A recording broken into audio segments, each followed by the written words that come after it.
अस्सलाम वालेकुम दोस्तों। आज 20 सितंबर गैर बलूचिस्तान की वेदर रिपोर्ट। दोस्तों आज के दिन बलूचिस्तान के ज़्यादातर हिस्सों में मौसम खुश्क और गर्म रहेगा, लेकिन कुछ इलाकों के अंदर आपको रात के औकात हल्की खुनकी महसूस होने के इम्कानात मौजूद हैं।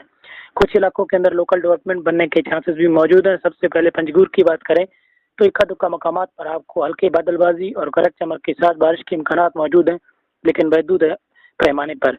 उसके अलावा पारोम की बात करें तो यहाँ पर गरज चमक के साथ बादल बनने की तवक्को है। उसके अलावा गशगान की बात करें तो यहाँ पर भी इंशाल्लाह डेवलपमेंट हमें देखने को मिल रही है। इक्का-दुक्का मकामात पर बारिश बरसने के हवाले से आवारान में भी इक्का-दुक्का मकामात पर बारिश के बादल बनने की तवक्को है। उसके अलावा अगर खुशदार की बात करें तो इक्का-दुक्का मकामात पर वहाँ पर भी डेवलपमेंट हमें देखने को मिल रही है।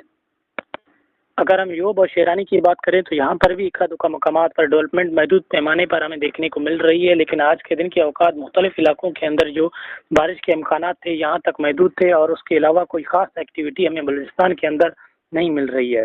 अगर हम बात करें मगरबी साइड पर जो है के गवादर पसनी उमाड़ा, तो वहाँ पर भी आज के दिन के औकात कोई ख़ास एक्टिविटी नहीं, लेकिन रात के भी कुछ बादल रहने की तवक्को है, लेकिन वो भी महदूद पैमाने पर होंगे और कोई बारिश के ख़ास इम्कानात नहीं।